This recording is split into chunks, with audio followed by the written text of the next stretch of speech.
এখন আমাদের মূল অনুষ্ঠান শুরু হচ্ছে। এখন আপনাদের সামনে সর্বপ্রথমে আমাদের মূল কোরআন দিয়ে আমাদের অনুষ্ঠান শুরু হচ্ছে। তো এখানে আমাদের একজন কোরআন বিভাগ থেকে যারা বের হয়ে যাচ্ছে তাদের মধ্যে একটা ছাত্র সে তার শেষ সবকটা আপনাদের সামনে তিলাওয়াত করবে। ছাত্রটার নাম জায়েদ হাসান। أعوذ بالله من الشيطان الرجيم. بسم الله الرحمن الرحيم.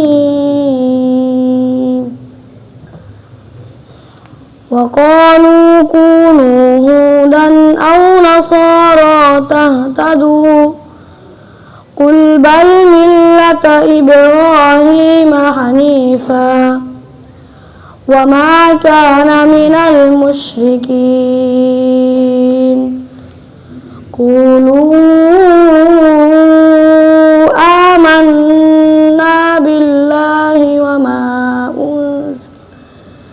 وما أنزل إلينا وما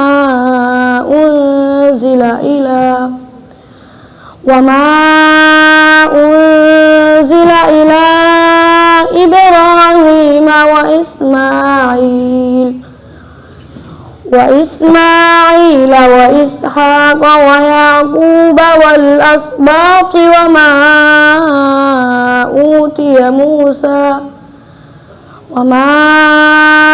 أوتي موسى وعيسى وما أوتي النبيون من ربهم لا نفرق بين أحد منهم ونحن له مسلمون فإن آمنوا بمثل ما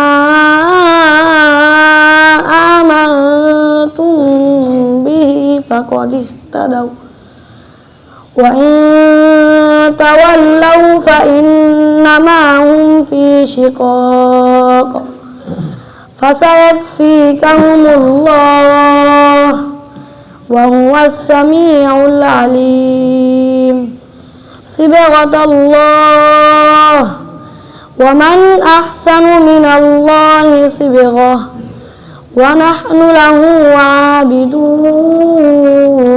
عابدون قل أتحاجوننا في الله وهو ربنا وربكم ولنا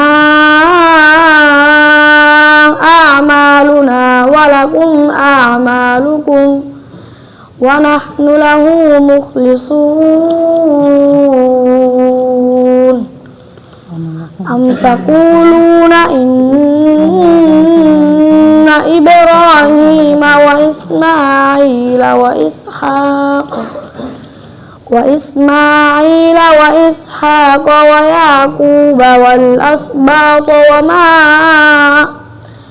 والأسباط كانوا هودا أو نصارى قل أأنتم أعلم أم الله ومن أظلم ممن كتم شهادة عنده من الله وما الله بغافل عما تعملون تلك أمة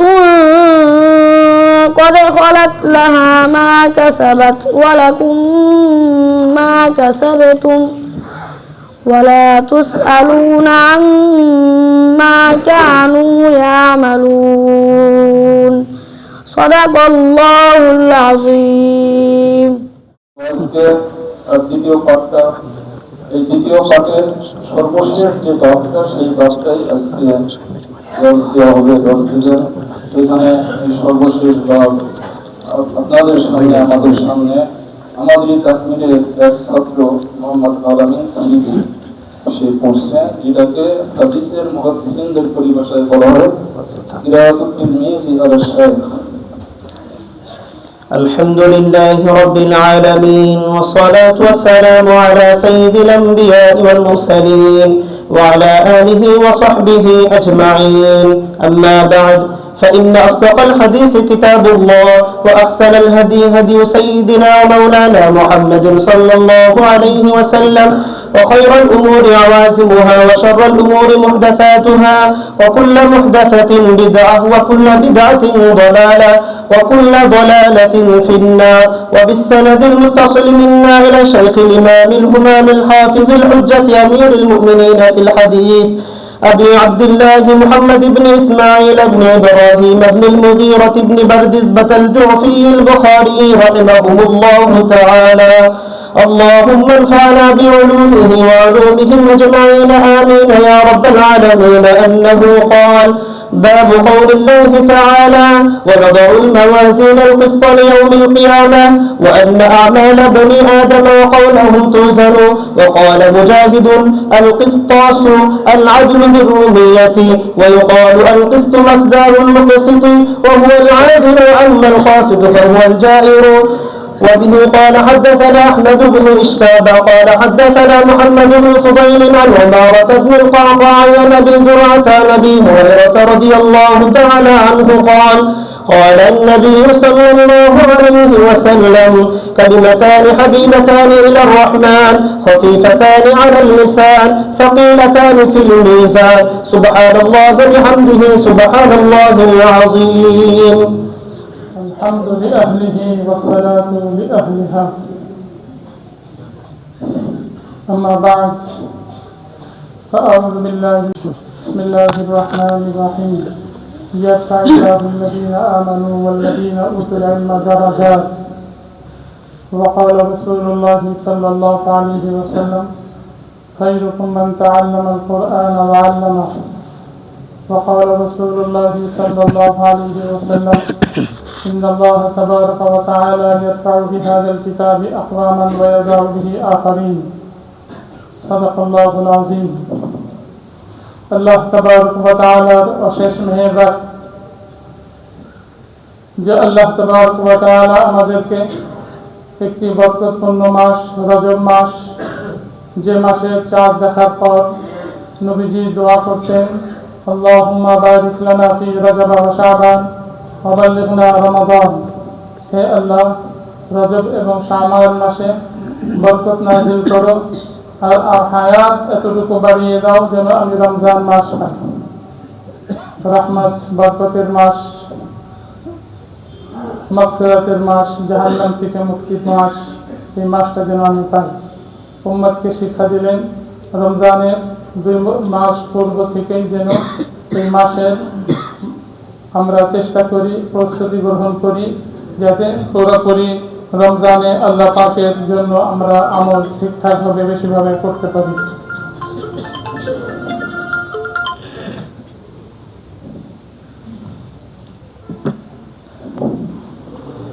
তো সেই মাস, বরকতপূর্ণ মাস, রজব মাস, আজকের দিনে আমরা এখানে একত্রিত হয়েছি। মূল উদ্দেশ্য হলো দোয়া। কোরআন কারীমের খতমের পরও দোয়া কবুল হয়, বুখারী শরীফ খতম করে দোয়া করলেও দোয়া কবুল হয়। কোরআন শরীফ তো আল্লাহর কালাম, আর বুখারী শরীফ রাসূলের কালাম।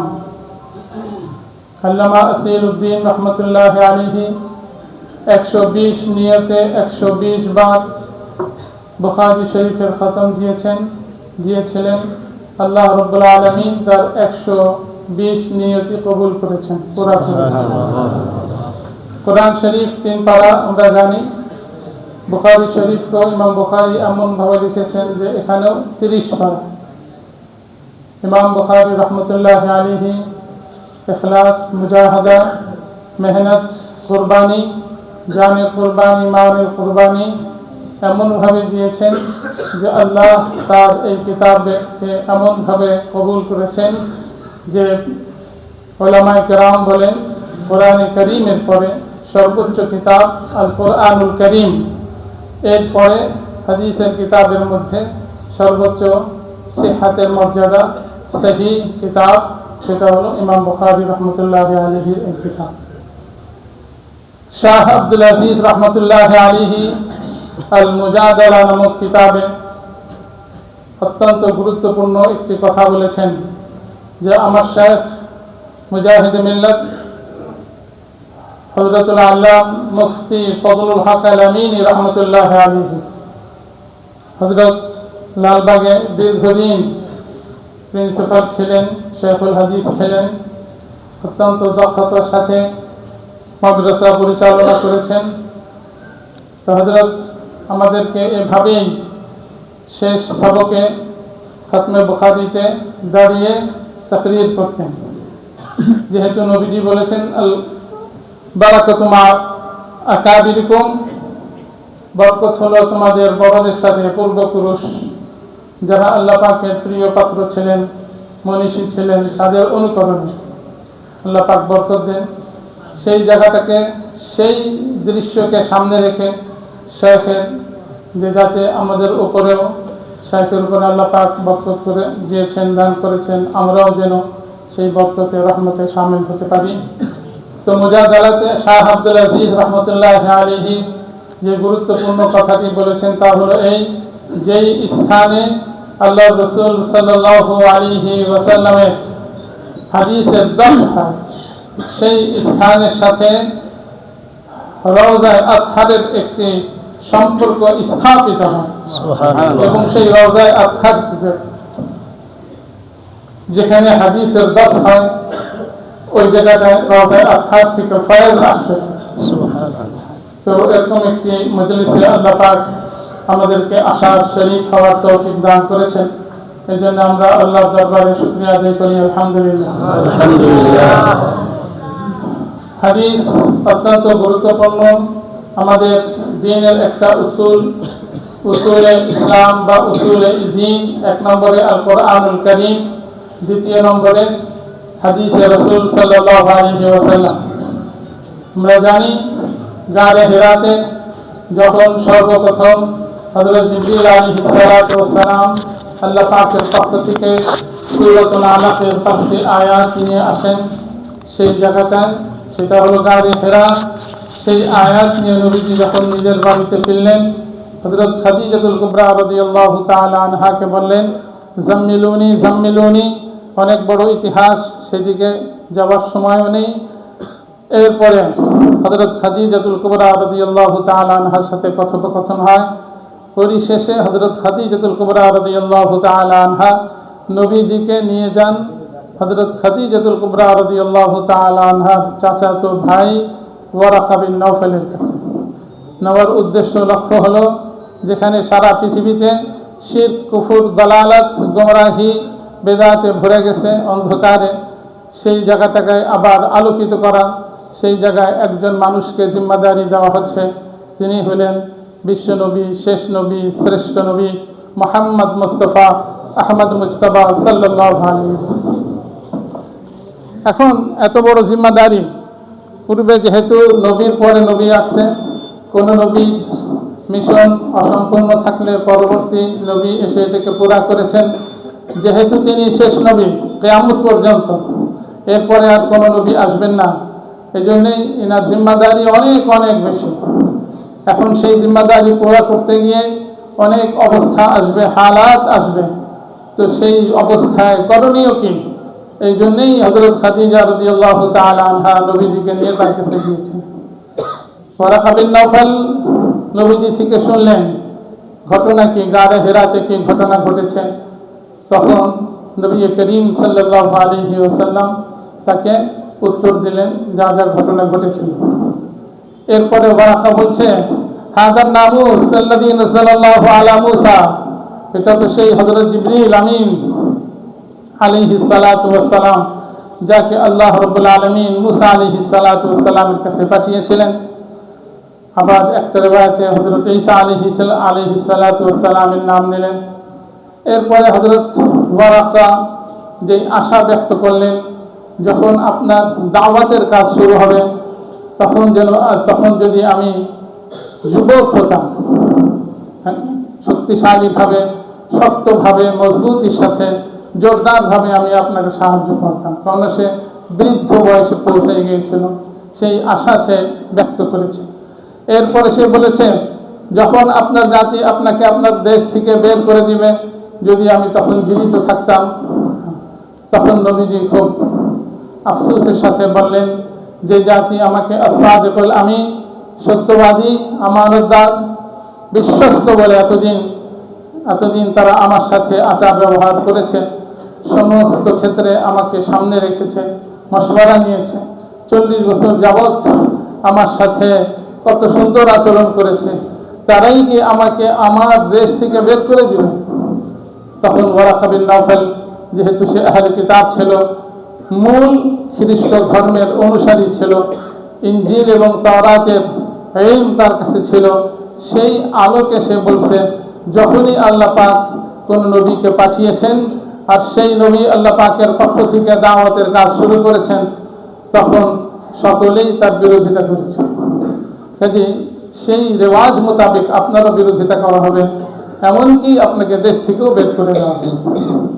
তাহলে দেখা গেল আল্লাহ রাব্বুল আলামিন যে দিন আমাদেরকে দিয়ে দিলেন ইসলাম, এটা ফুলের মালা দিয়ে এটাকে গ্রহণ করা হয়নি, বরং এর বিরুদ্ধে চক্রান্ত হয়েছে, সুগভীর ষড়যন্ত্র হয়েছে ইসলামকে মিটিয়ে দেওয়ার জন্য।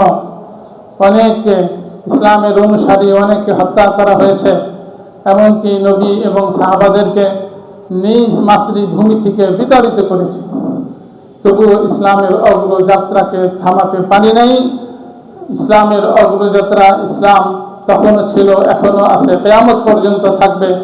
আমাদের নবী সৈয়দুল মুরসালিন রাহমাতুল লিল আলামিন বিজয়ী বেশে মক্কায় প্রবেশ করেন এবং এর বিরুদ্ধে এখনো তখন থেকে যে শুরু, কিয়ামত পর্যন্ত এর বিরুদ্ধে চলমান, এর ষড়যন্ত্র চলমান থাকবে। কিন্তু আল্লাহ রাব্বুল আলামিন তার দ্বীনকে হেফাজত করবেন। দ্বীনের অগ্রযাত্রাকে কেউ থামাতে পারবে না। দ্বীনই বিজয়ী হবে। আল্লাহ রাব্বুল আলামিন দ্বীনকে বিজয় করবেন, রক্ষণাবেক্ষণ করবেন এবং কিয়ামত পর্যন্ত এটা কায়েম থাকবে। মুহতারাম হাজিরিন, বলতেছিলাম ইমাম বুখারী রাহমাতুল্লাহি আলাইহি এই কিতাবটা লিখেছেন। এই কিতাব লেখার পিছনে দুটি কারণ ছিল। একটি কারণ, উনি তার শেখের দর্শে উপস্থিত শেখ ইসহাক বিন রাহওয়ায়, অনেক বড় মুহাদ্দিস, ইমাম বুখারী রাহমাতুল্লাহি আলাইহির 1040 জন, 80 জন, প্রায় 1080 জন উস্তাদ ছিলেন। 1080 উস্তাদ থেকে, শেখ থেকে উনি ইলম হাসিল করেছেন।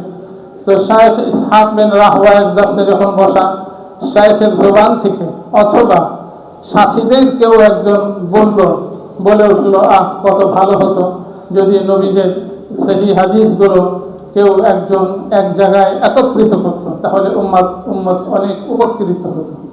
ইমাম বুখারী রাহমাতুল্লাহি আলাইহি বলেন, এই কথাটা আমার দিলের মধ্যে গেঁথে গেল। এরপরে ইমাম বুখারী রাহমাতুল্লাহি আলাইহি স্বপ্ন দেখলেন সাইয়্যিদুল মুরসালিন মুহাম্মদুর রাসূলুল্লাহ সাল্লাল্লাহু আলাইহি ওয়াসাল্লাম বসা, উনি নবীজিকে পাংখা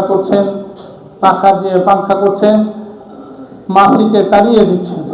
তখন এক মুআব্বির, যে স্বপ্নের যারা ব্যাখ্যা দেন, তার কাছে এই ব্যাখ্যার এর তাবির জিজ্ঞাসা করা হলে তিনি বললেন যে আপনার দ্বারা আল্লাহ পাক বড় একটি খেদমত নেবেন, যে নবীজির সহি হাদিসের নিসবত যাতে নবীজির দিকে হয়, সহি হাদিসগুলো জমা করার তৌফিক আল্লাহ পাক আপনাকে দেবেন। এরপরে ইমাম বুখারী রাহমাতুল্লাহি আলাইহি হাদিসের কিতাব লেখা শুরু করলেন। একাধারে এই কিতাব লিখতে ওনার 16 বছর লেগেছে। 194 হিজরিতে 13 শাওয়াল জুমার নামাজের পরে ওনার জন্ম এবং ওফাত হলো 256 হিজরিতে ঈদুল ফিতরের রাতে। দেখেন, জন্মটাও জুমার দিন, ওফাতও ঈদুল ফিতরের রাত, দুটোই মুবারক দিন। ইমাম বুখারী রাহমাতুল্লাহি আলাইহি এই কিতাব লিখতে 16 বছর সময় নিয়েছেন এবং এই 16 বছর তিনি রোজার সাথে ছিলেন, কাউকে বুঝতে দেননি। পরবর্তীতে জানা গেছে যে ইনি এই 16 বছর রোজার সাথে ছিলেন। এরপর হাদিসকে যাচাই বাছাই করার অনেক পদ্ধতি আছে, যাদেরকে ইমামুল জারহ ওয়া তা'দীল বলে। ইমাম বুখারী রাহমাতুল্লাহি আলাইহি মুহাদ্দিস হওয়ার সাথে সাথে, হাফিজুল হাদিস হওয়ার সাথে সাথে ইমামুল জারহ ওয়া তা'দীলও ছিলেন। তো যত যাচাই বাছাই করার ফর্মুলা সবটা করার পরে উনি প্রত্যেকটি হাদিস লেখার পূর্বে গোসল করেছেন। গোসলের পরে 2 রাকাত নামাজ পড়েছেন। 2 রাকাত নামাজের পরে ইস্তেখারা করেছেন, আল্লাহর কাছে দোয়া করেছেন। এরপরে যখন দিলের মধ্যে ইলহাম হয়েছে, হ্যাঁ এটা নবীর হাদিস, তখন গিয়ে তিনি ওই হাদিসটা কিতাবের মধ্যে লিপিবদ্ধ করেছেন। এখন এই কিতাবের মধ্যে কতটি হাদিস আছে, বিভিন্ন কাউল আছে, রায় আছে, মত আছে। তার মধ্যে বুখারী শরীফের সবচেয়ে উত্তম ব্যাখ্যা গ্রন্থ ফাতহুল বারীর লেখক, যিনি ইমাম বুখারীর মেজাজ সম্পর্কে পুরোপুরি ওয়াকিফাল ছিলেন, সবার চেয়ে বেশি জানতেন তার মেজাজ, হাফিজ ইবনে হাজার আসকালানী রহমতুল্লাহি আলাইহির রায় মোতাবেক যে বুখারী শরীফে সর্বসাকুল্যে 9082টি হাদিস আছে।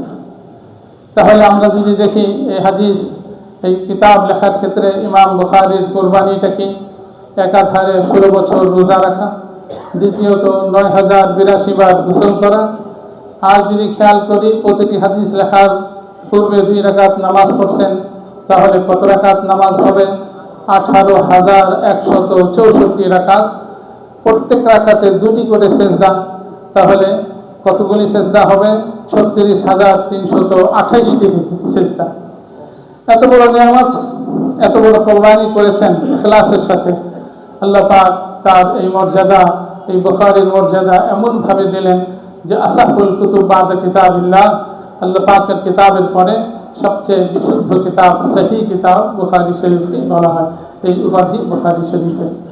এখন তারপরেও স্বপ্নের মাধ্যমে নবীজি কথার দ্বারা, স্বপ্নের দ্বারাও এটা সাপোর্টে, সমর্থনের কথা বলা যায়। এটাই সহিহ কিতাব, নবীজির কিতাব। আবু যায়েদ মারওয়াজি একজন বুজুর্গ ছিলেন, আলেম ছিলেন, তিনি শাফিউল মাযহাব ছিলেন। উনি একদিন রুকনে ইয়ামানি আর মাকামে ইব্রাহিম, যারা হজ করেছি তারা দেখেছি বাইতুল্লাহর পাশে ওই চত্বরে মাকামে ইব্রাহিম আবার রুকনে ইয়ামানি, এর মাঝখানে 2টাই বরকতপূর্ণ জায়গা, দোয়া কবুলিয়তের জায়গা। উনি শুয়ে আছেন, স্বপ্নে নবীজিকে দেখলেন। নবীজি বলছেন, ইয়া আবা যায়েদ ইলা মাতা তুদাররিসু কিতাব আশ-শাফিঈ ওয়ালা তুদাররিসু কিতাবি। হে আবু যায়েদ, কতদিন আর শাফির কিতাব পড়াবে, আমার কিতাব পড়াবে না? তখন তিনি আরজ করলেন, ওমা কিতাবুকা ইয়া রাসূলুল্লাহ, হে আল্লাহর রাসূল, আপনার কিতাব কোনটি? তখন নবীজি বললেন, কিতাবু মুহাম্মদ ইবনে ইসমাঈল, মুহাম্মদ বিন ইসমাঈল ইমাম বুখারীর কিতাব হলো আমার কিতাব। তো স্বপ্নের দ্বারাও সমর্থন হয়, এই কিতাবের সমর্থনে, এটা নবীজির কিতাব, এই জন্যই এটা এত বরকতপূর্ণ। আর এটা এমনি হয়নি। ইমাম বুখারীর ছাত্রকালীন যে মুজাহাদা, মেহনত, আমরা সকলেই আশ্চর্য হয়ে যাব কতটা মেহনত তিনি করেছেন, কতটা মেহনত। ওই যুগে ছাত্রদের থাকা খাওয়ার ব্যবস্থা নিজ দায়িত্বে, কোনো প্রতিষ্ঠান এভাবে তখন গড়ে ওঠেনি যেখানে থাকা খাওয়ার ব্যবস্থা হবে। প্রত্যেক শিক্ষার্থীকেই থাকার ব্যবস্থা, খাবারের ব্যবস্থা নিজেকেই করতে হবে। তো একটা সময় তিনি আদম বিন ইয়াস, একজন শেখ ইমাম বুখারীর, তো উনি ওনার শেখের কাছে হাদিস শিখতে গেছেন। এখন নিজের যে পয়সা কড়ি ছিল সব শেষ, তার কাছে চাচ্ছেন না, আল্লাহর কাছে কান্নাকাটি করছেন। ক্ষুধা তো লাগছে, প্রথম দিন ক্ষুধার্ত, পাতা খেয়েছেন, ঘাস পাতা খেয়েছেন। দ্বিতীয় দিনও এই অবস্থা।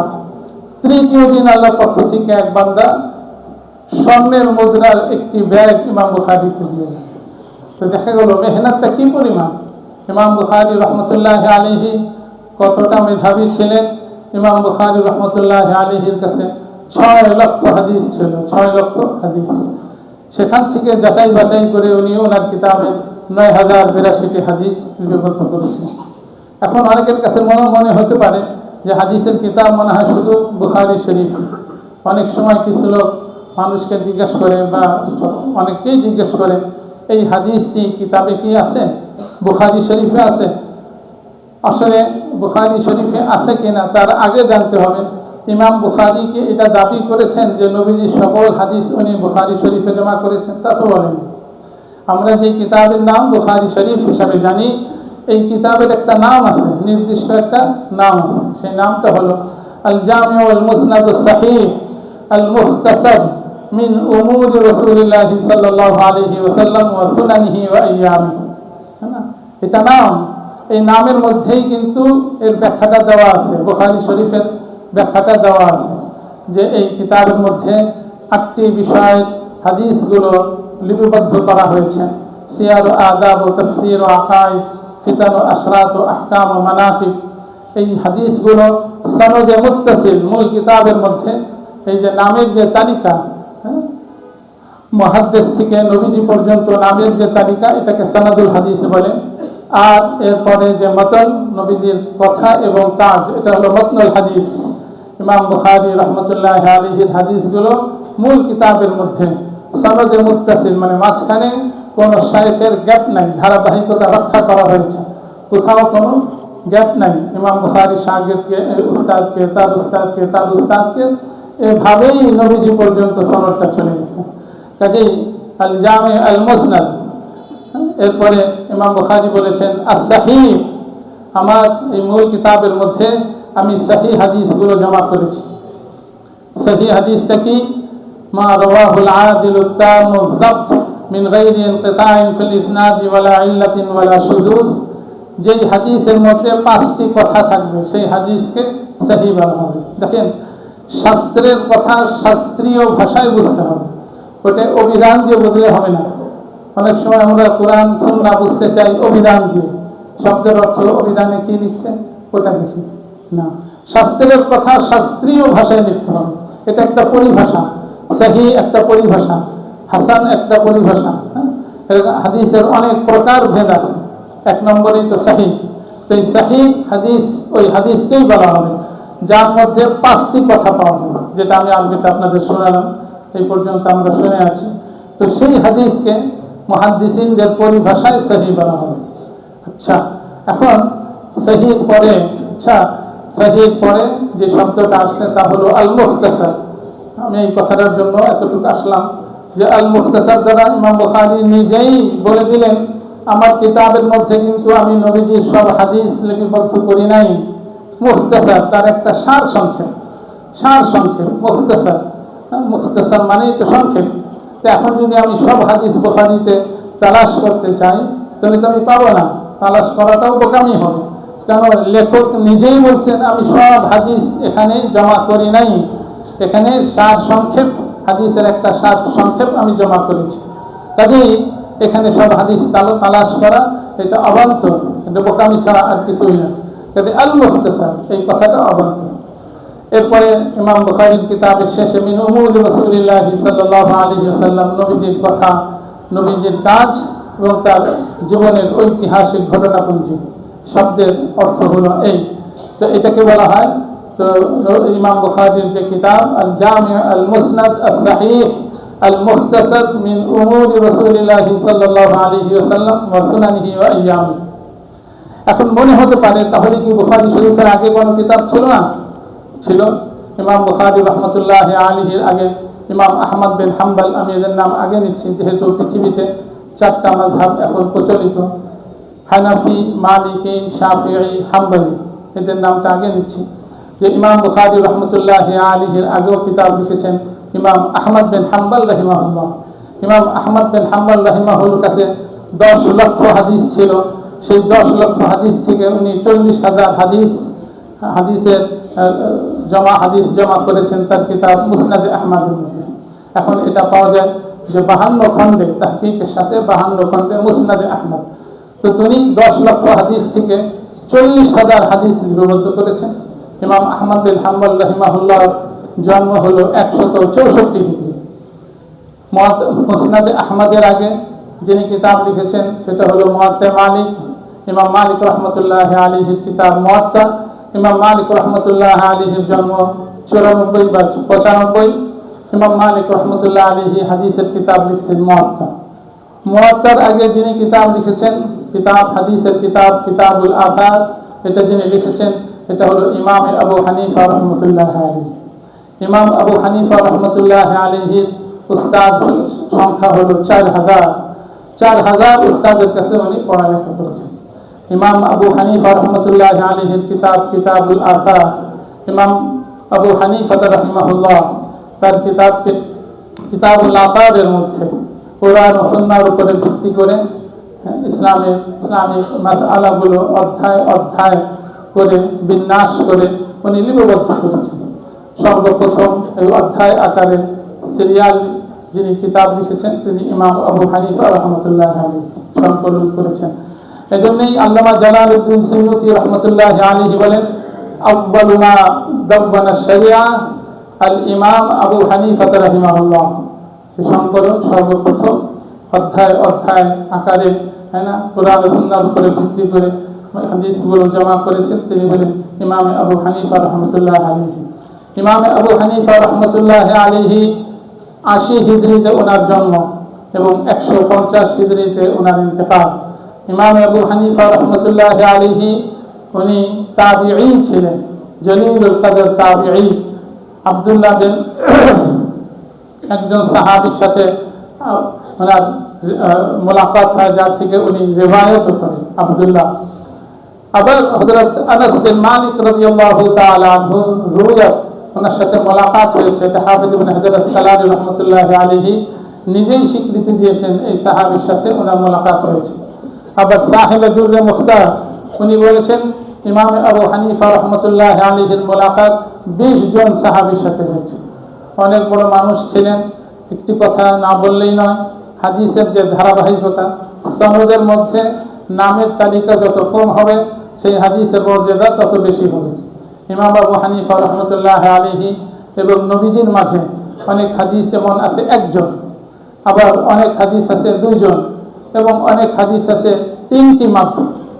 কিন্তু ইমাম বুখারীর কিন্তু অনেক মাধ্যম, 4 জন 5 জন 7 জন এভাবে। অনেক সময় মানুষ বুঝে না বুঝে ইমাম আবু হানিফা রহমতুল্লাহ আলাইহি সমালোচনা করেন, সঠিক না, ভালো করে জানতে হবে ইমাম আবু হানিফা রহমতুল্লাহ আলাইহি কে ছিলেন।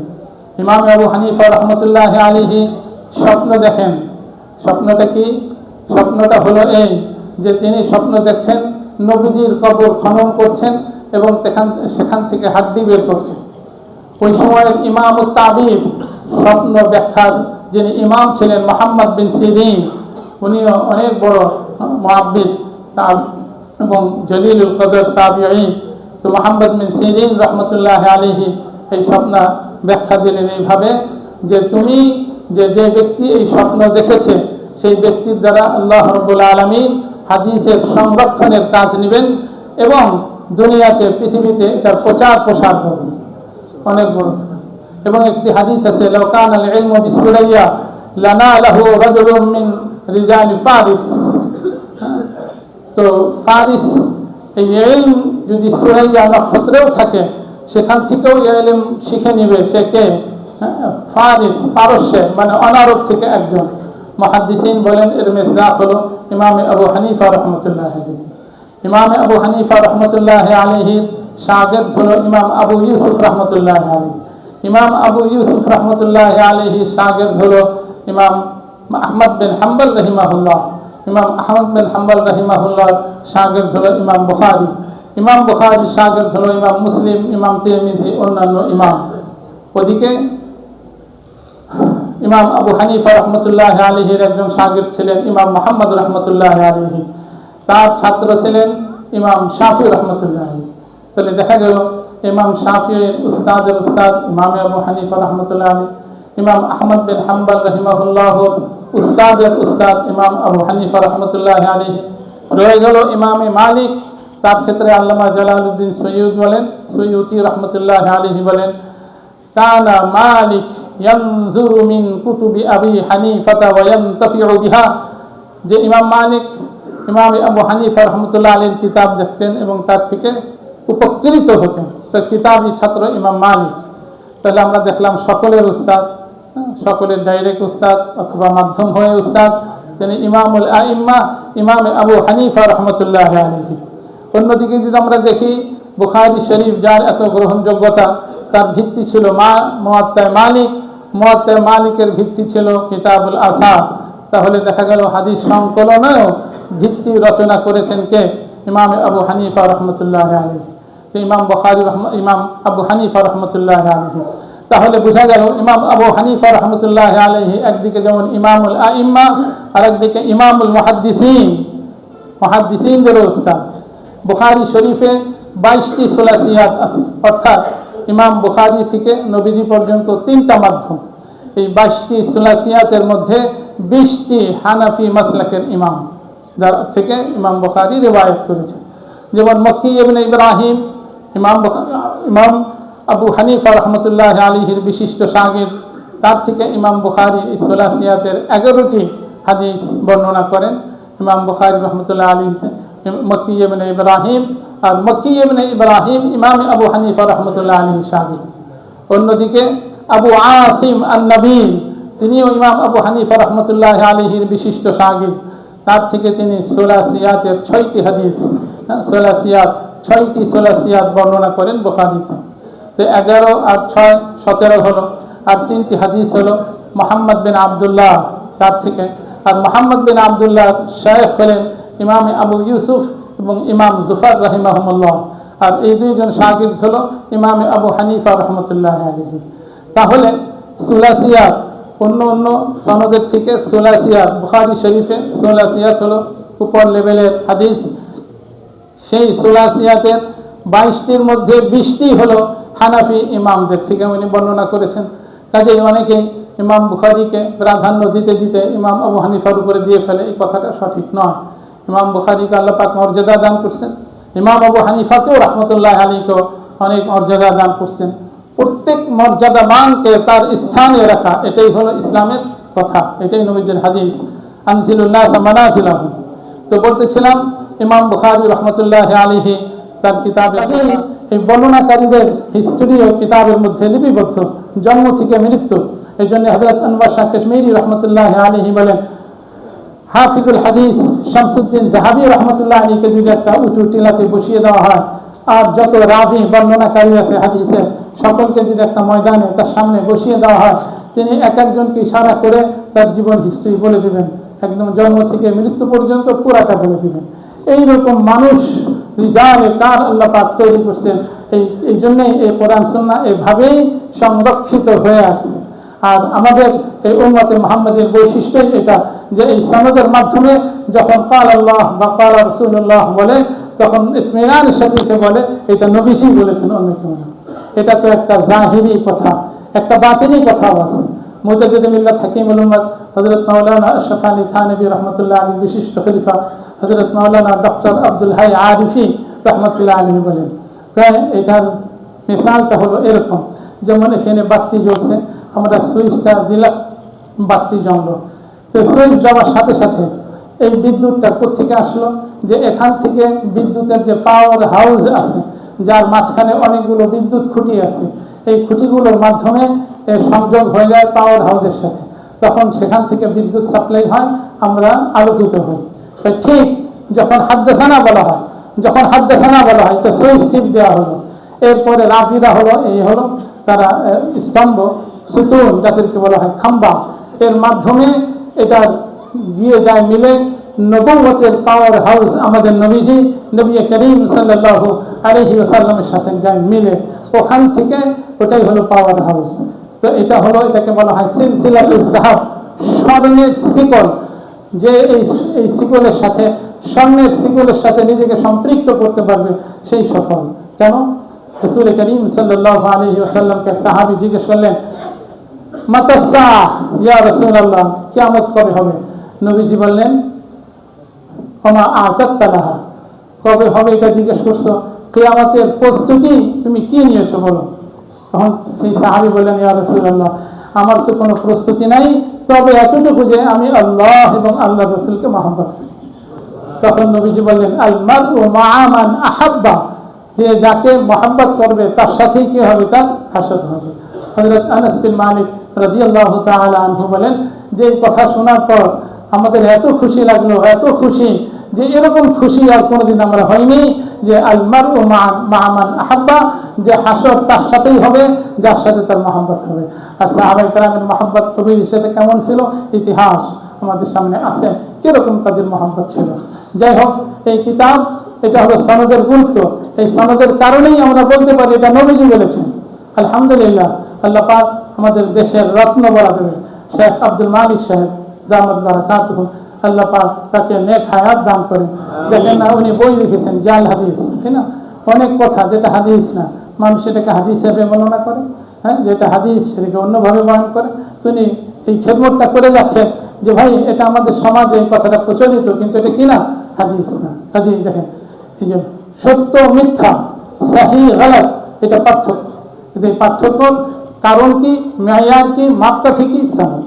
এই জন্যেই যখন ওই যে যা বললাম মুহাদ্দিস বলতেন সনদের সাথে বলা লাগতো, সনদ বর্ণনা না করলে ওই মুহাদ্দিসের হাদিস গ্রহণ করা হতো না। কিন্তু যখন মুসান্নিফিন হাদিসের কিতাব যারা লিখছেন, যেমন ইমাম বুখারী হাদিস লিখছেন, তো যখন আমাদের পর্যন্ত এইটা তাওয়াতুরের সাথে বিশ্বস্ত সূত্রে আমরা এটা জানতে পারছি যে এই কিতাবটা ইমাম বুখারী লিখেছেন, তাহলে আর এখন আমাদের পর্যন্ত সনদ ওইভাবে বর্ণনা করার প্রয়োজন পড়ে না, যেহেতু ইমাম বুখারী আখরাজাহুল বুখারী, ইমাম বুখারী তার কিতাবে এটা রিওয়ায়াত করেছেন, এটুকুই যথেষ্ট। কেননা ইমাম বুখারী তার কিতাবে এই হাদিসটা কার থেকে বর্ণনা করেছেন, তিনি কার থেকে নবীজি পর্যন্ত সনদের কি আছে, বর্ণনা আছে। তারপরেও আমাদের আকাবের রাসলাফ বড়রা ইমাম বুখারী পর্যন্ত যিনি হাদিস পড়ান তার সনদটা সংরক্ষণ করেছেন এবং কিতাবও আছে। আমি যে শাইখের কাছে পড়ছি তিনি এইভাবে আমাদের সনদ শোনাতেন। আমাদের সেই শাহী মসজিদের চত্বর ভরে যেত এই সনদ শোনার জন্য, এবং এই হাদিসের ফজিলত, খতমে বুখারীর যে ফজিলত, হ্যাঁ, দোয়া কবুলিয়তের ফজিলতের জন্য অনেক মানুষ জমা হয়, চত্বর মসজিদ ভরে যেত। যারা শাহী মসজিদে গেছেন দেখ কত বড় চত্বর, এবং মসজিদও মাশাআল্লাহ অনেক বড়। তো আমি এই হাদিস সেই ক্ষেত্রে সেই আলোকে, আমার শাইখের সেই আলোকে আমি সনদটা বর্ণনা করছি। সনদের মধ্যে যাদের নাম আসছে অত্যন্ত গুরুত্বপূর্ণ ব্যক্তি, এরা আল্লাহ পাকের ওলি এবং অনেক বড় মানুষ ছিলেন। আমি বুখারী শরীফ পড়েছি জামিয়া কুরআনিয়া আরবিয়া লালবাগ মাদ্রাসায়। আমি পড়েছি আমার শেখ মুজাহিদ মিল্লাত, হ্যাঁ, বাতিলের আতঙ্ক ছিলেন, সবসময় হক কথা বলে যেতেন। সেটা সরকার যদি না হক বলতো তার বিরুদ্ধে তিনি সোচ্চার হয়ে যেতেন, সেটা আমরা সকলেই জানি। মুজাহিদ মিল্লাত তিনি ছিলেন কে? তিনি ছিলেন আমাদের মুজাহিদে আজম বাংলাদেশের হযরত মাওলানা শামসুল হক ফরিদপুরি রহমতুল্লাহ আলাইহির হাতে গড়া ছাত্র। আমির শরিয়ত হযরত হাফিজ হুজুর রহমতুল্লাহ আলাইহির ছাত্র এবং জামাত, কত ফজিলত। তো সেই মুজাহিদ মিল্লাত মুফতি ফজলুল হক আল-আমিনী রহমতুল্লাহ আলাইহির কাছে আমি বুখারী শরীফ পড়েছি। উনি পুরাটাই পড়িয়েছেন। হ্যাঁ, পুরাটা পড়ানো সকলের পক্ষে সম্ভব হয় না, হয় না? আমাদের এখানেও যেমন পণ্যপাড়া প্রথম খণ্ড আমার জিম্মায় আছে, আবার দ্বিতীয় পণ্যপাড়া আমাদের নাজমে তালিমার মুফতি আবু সাঈদ সাহেব পড়ান। হ্যাঁ, আজকের আলোচনা ওনার হক ছিল, তো ওনার অনুমতি ক্রমেই আমি এই আলোচনাটা করছি। তো আমি আমার শেখ তার যার কাছে বুখারী পড়েছি, মুফতি ফজলুল হক আল-আমিনী রহমতুল্লাহ আলাইহি, তিনি বুখারী শরীফ 2 বার পড়েছেন, একবার লালবাগে, একবার করাচিতে ইউসুফ বিন নুরি টাউনে। লালবাগে 2 জনের কাছে পড়েছেন, প্রথম খণ্ড পড়েছেন। ওই সময় বাংলাদেশের সর্বোচ্চ মুহাদ্দিসেরই নাম ছিল, সারা বাংলাদেশে মুহাদ্দিস বলতে তাকেই বোঝানো হইত, আর মুহাদ্দিসুল কবির হযরত মাওলানা হিদায়াতুল্লাহ সাহেব রহমতুল্লাহ আলাইহি। আর দ্বিতীয় খণ্ড পড়েছিলেন ওই সময় মুফতি আজম বাইতুল মুকাররমের খতিব মুফতি আব্দুল মুঈন সাহেব রহমতুল্লাহ আলাইহি। মুহাদ্দিস সাহেব হুজুর এবং মুফতি সাহেব হুজুর রাহিমাহুমুল্লাহ হাদিস পড়েছেন শাইখুল ইসলাম ওয়াল মুসলিমিন হযরত হুসাইন আহমদ মাদানী রহমতুল্লাহ আলাইহির কাছে। হযরত হুসাইন আহমদ মাদানী রহমতুল্লাহ আলাইহি হাদিস পড়েছেন হযরত শাইখুল হিন্দ মাহমুদ হাসান দেওবন্দি রহমতুল্লাহ আলাইহির কাছে। এরপরে উনি আবার বড়দের পরামর্শে সদর সাহেব হাফিজ হুজুর রাহিমাহুমুল্লাহ এদের মশওয়ারায় পাকিস্তানে যান, ইউসুফ বিন নুরি টাউনে ভর্তি হন। সেখানে উনি হাদিস পড়েন আল্লামাতুল আসর হযরত মাওলানা ইউসুফ বিন নুরি রহমতুল্লাহ আলাইহি। উনি হাদিস পড়েছেন আয়াতুম মিন আয়াতিল্লাহ, ইমামুল আসর হযরত মাওলানা আনওয়ার শাহ কাশ্মীরি রহমতুল্লাহ আলাইহি। হযরত কাশ্মীরি রহমতুল্লাহ আলাইহি হাদিস পড়েছেন শাইখুল হিন্দ মাহমুদ হাসান দেওবন্দি রহমতুল্লাহ আলাইহি। তাহলে মাদানী এবং কাশ্মীরি দুইটা সনদ যে মিলল কোথায়? শাইখুল হিন্দ মাহমুদ হাসান দেওবন্দি রহমতুল্লাহ আলাইহি। হযরত শাইখুল হিন্দ মাহমুদ হাসান দেওবন্দি রহমতুল্লাহ আলাইহি হাদিস পড়েছেন কাসিমুল উলুম ওয়াল মাআরিফ হুজ্জাতুল ইসলাম হযরত মাওলানা কাসিম নানতভি রহমতুল্লাহ আলাইহি এবং কুতুবুল ইরশাদ হযরত মাওলানা রশিদ আহমদ গঙ্গোহী রহমতুল্লাহ আলাইহি। হযরত নানতভি এবং হযরত গঙ্গোহী প্রত্যেকের ইতিহাস সংরক্ষিত।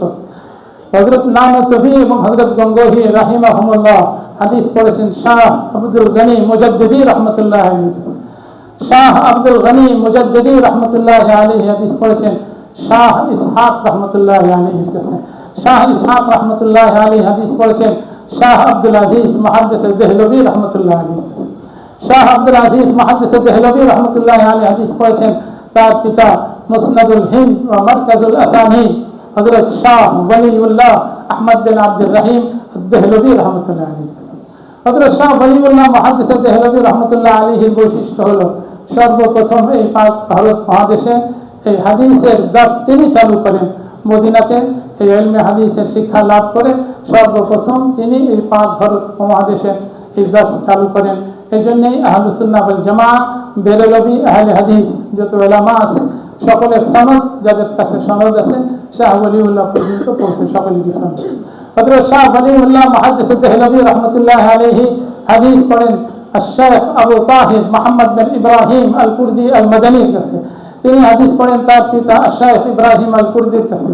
তিনি হাদিস পড়েন আশ-শাইখ আহমদ আল কুশাশির কাছে। তিনি হাদিস পড়েন আশ-শাইখ আহমদ বিন আব্দুল কুদ্দুস আবুল মাওয়াহিব আশ-শান্নাবির কাছে। তিনি হাদিস পড়েন আশ-শাইখ শামসুদ্দিন মুহাম্মদ বিন আহমদ বিন মুহাম্মদ আল-জামালির কাছে। তিনি হাদিস পড়েন শেখুল ইসলাম জৈনুদ্দিন জাকারিয়া বিন মুহাম্মদ আল-আনসারির কাছে। তিনি হাদিস পড়েন আশ-শাইখ আবুল ফজল শিহাবুদ্দিন আহমদ বিন আলী বিন হাজার আল-আসকালানির কাছে। তিনি হাদিস পড়েন আশ-শাইখ জাইনুদ্দিন ইব্রাহিম বিন আহমদ আত-তানুখির কাছে। তিনি হাদিস পড়েন আশ-শাইখ আবুল আব্বাস আহমদ বিন আবি তালিব আল-হাজ্জাজের কাছে। তিনি হাদিস পড়েন আশ-শাইখ সিরাজউদ্দিন আল-হুসাইন বিন মুবারক আজ-জুবাইরির কাছে। তিনি হাদিস পড়েন আশ-শাইখ আবুল ওয়াক্ত আব্দুল আউয়াল বিন ঈসা বিন শুআইব আস-সিজজি আল-হারাবির কাছে। তিনি হাদিস পড়েন আশ-শাইখ আবুল আহসান আব্দুর রহমান বিন মুজাফফর আদ-দাবুদির কাছে। তিনি হাদিস পড়েন আশ-শাইখ আবু মুহাম্মদ আব্দুল্লাহ বিন আহমদ আস-সারাখসির কাছে। তিনি হাদিস পড়েন আশ-শাইখ আবু আব্দুল্লাহ মুহাম্মদ বিন ইউসুফ আল-ফিরাবির কাছে। ইমাম ফিরাবি রাহমাতুল্লাহ আলাইহি হাদিস পড়েন আল-হাফিজ আল-হুজ্জাহ আমিরুল মুমিনিন ফিল হাদিস মুহাম্মদ বিন ইসমাঈল ইমাম বুখারী রাহমাতুল্লাহ আলাইহির কাছে। ইমাম বুখারী রাহমাতুল্লাহ আলাইহি শেষ হাদিস পড়েন তার শাইখ আহমদ বিন আশনাবের কাছে। তিনি হাদিস পড়েন মুহাম্মদ বিন ফুজাইলের কাছে। তিনি পড়েন উমারত বিন কাকার কাছে। তিনি পড়েন শেখ আবু যুরআর কাছে। তিনি পড়েন হযরত আবু হুরায়রা রাদিয়াল্লাহু তাআলা আনহুর কাছে। হযরত আবু হুরায়রা রাদিয়াল্লাহু তাআলা আনহু এই শেষ হাদিসটি পড়েন তার কাছে। শাইখুল সাইয়্যিদুল আম্বিয়া ওয়াল মুরসালিন বিশ্ব নবী শেষ নবী শ্রেষ্ঠ নবী মুহাম্মদ মুস্তাফা আহমদ মুস্তাফা সাল্লাল্লাহু আলাইহি ওয়াসাল্লাম।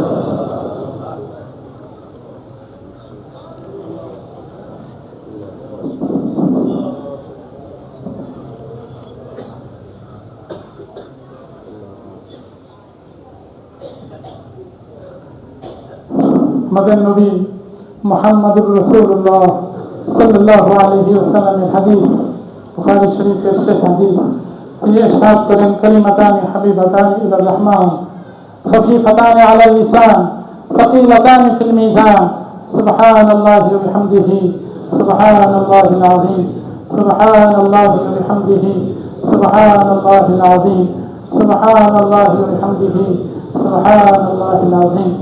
আমরা যদি একটু মনোযোগ দিয়ে শুনি যে ইমাম বুখারী রাহমাতুল্লাহ আলাইহি শেষ অধ্যায়টা ফজনে আমাল দ্বারা শুরু করলেন যে বনি আদমের কাঁধ এবং কথার ওজন হবে। এটা যদি প্রত্যেক মুসলমান প্রত্যেক ব্যক্তি তার মেমোরিতে নিয়ে নেয়, দিলের মধ্যে বসিয়ে নেয়, তাহলে দেশে সমাজে পরিবারে কোনো অশান্তি থাকে না, কোনো অপরাধ থাকে না। কেন তার মনে তো এই কথা সাক্ষ্য দিবারে তুমি যে কাজ করছো এই কথা বলছো এটা কিন্তু ওজন হবে।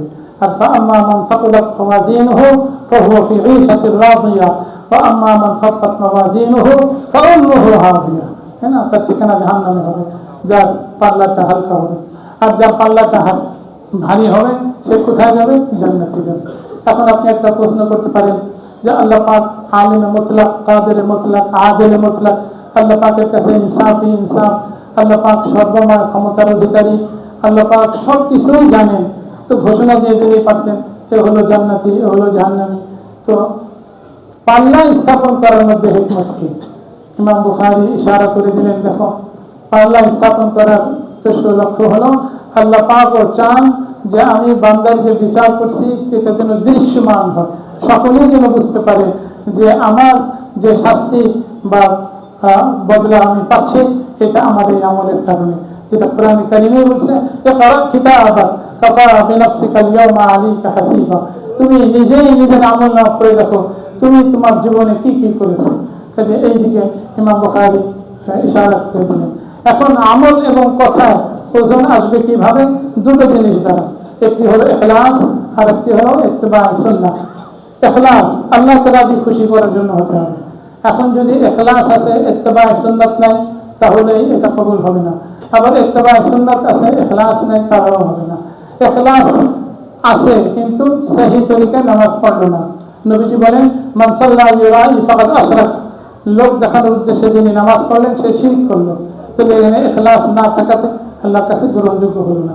আবার এদিকে ইখলাস আছে কিন্তু ইত্তিবা সুন্নাত নেই, সুন্নাতের অনুসরণ করা হয়নি, তাহলে সেই ক্ষেত্রে আল্লাহ পাক বলেছেন ফালা নুকিমু লাহুম ইয়াওমাল কিয়ামাতি ওয়াজনা, এটার কোনো ওজনই হবে না, এটার কোনো ওজনই হবে না।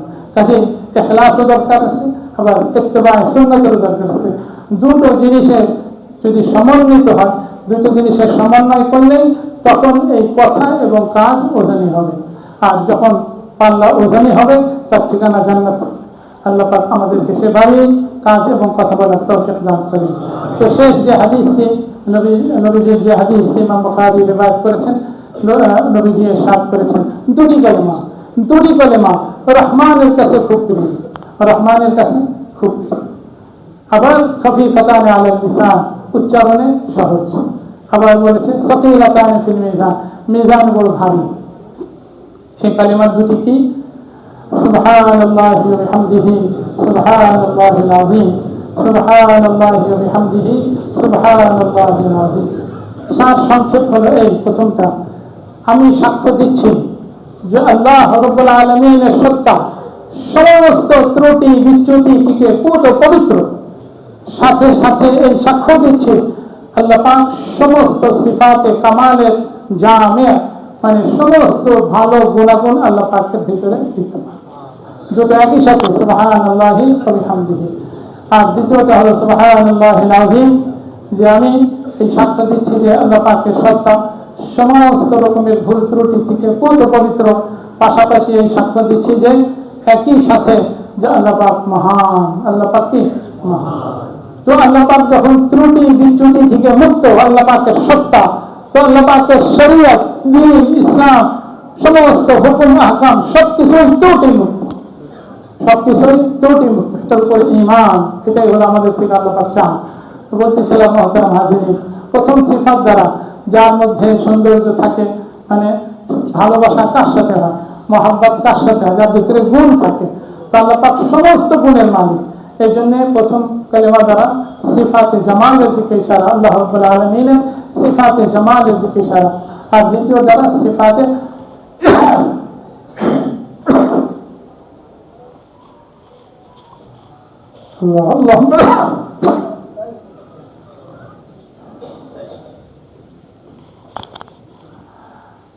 তো সিফাতে কামাল বলতে পারি। যার সিফাতে জামাল আর সিফাতে কামাল দুইটার সমন্বয় খাশিয়ত পয়দা হয়। কি পয়দা হয়? খাশিয়ত। আর খাশিয়তটাই হলো আল্লাহ পাক চান। আমার ভিতরে ইলম আসলো কিনা, যদি আমার ভিতরে খাশিয়ত থাকে, আল্লাহর ভয় থাকে, তাহলে বুঝতে হবে হ্যাঁ আমার ভিতরে ইলম আসছে। আমার সমস্ত ইবাদত, আকীদা, মুআমালাত, মুআশারাত, আখলাক ঠিক থাকে বা হচ্ছে কিনা, যদি আমার মধ্যে দেখি খাশিয়ত আছে তাহলে বুঝতে হবে। তো খাশিয়ত হলো কেন্দ্রবিন্দু। হ্যাঁ, তো খাশিয়ত হলো কেন্দ্রবিন্দু। খাশিয়তটা কি পরিমাণ দরকার দেখেন, একটি ঘটনা বললে, ছোট্ট একটি ঘটনা। আমাদের ভারত উপমহাদেশে আমাদের বড় মানুষ ছিলেন আর শেখ কুতুবউদ্দিন মুনাওয়ার, তার ছেলের নাম ছিল নূরউদ্দিন। ওই সময় একজন খুনি বাদশাহ ছিল, তার নাম ছিল তুঘলক। যেহেতু সেখানে খুন করতো এই জন্য খুনি তার উপাধি ছিল। মানে খুবই রক্ত পিপাসু একজন বাদশাহ। তো বাদশাহ কোনো কারণে সে তুঘলক খুনি এই কুতুবউদ্দিন মুনাওয়ার ওনার এলাকায় আসছেন, কিন্তু কুতুবউদ্দিন মুনাওয়ার উনি ওনার কাজ নিয়ে ব্যস্ত, ইবাদত বন্দেগী, তার যে কাজ আছে তা নিয়ে। তো বাদশার সাথে সাক্ষাৎ করেনি। আবার কোনো সাক্ষাৎও করেনি, এই জন্য বাচ্চা রাগ হয়েছে, তাকে ডেকে পাঠিয়েছে। সাথে তার ছেলেও, ছেলেও কি ছিল, নুরুদ্দিনও উপস্থিত ছিল। বাচ্চা এখন তো খুব ধমকাইতেছে, আমি বাচ্চা, আমি তোমার এলাকায় আসছি, আমার সাথে তুমি দেখা করবে না ইত্যাদি, খুব রাগস্বরে এমন কঠিন কঠিন শব্দ ব্যবহার করছে। এখন ছেলে ভয় পাচ্ছে, পিছনে দাঁড়ায় কাঁপছে, না জানি আজকে এই খুনি বাচ্চা আমার বাবাকে শুলিতে চড়িয়ে না খুন করে দেয়, কাঁপছে। যখন বাবা কুতুবউদ্দিন মুনাওয়ার পিছনের দিকে তাকালেন তো নিজের ছেলেকে দেখছেন কাঁপছে, তখন বলে উঠলেন, বাবা নুরুদ্দিন আল কিবরিয়াউল্লাহ। নুরুদ্দিনকে ডেকে বললেন, বল তো একমাত্র আল্লাহ, ভয় পাওয়ার কিছু নেই। নুরুদ্দিন বলেন, এই কথা শোনার সাথে সাথে আমার দিল থেকে সমস্ত ভয় ভীতি দূরীভূত হয়ে গেল। এটার নাম হলো খাশিয়াত। খাশিয়াত বাঘ ভাল্লুকের যে ভয়, ওই ভয়ের নাম না, শ্রদ্ধার থেকে, মহাব্বত থেকে যে ভয়টা আসে, সেই ভয়টার নাম হলো খাশিয়াত। এটাকে আল্লাহ পাক কোরআনে কারীমে বলেছেন, ইন্নামা ইয়াখশাল্লাহা মিন ইবাদিহিল উলামা।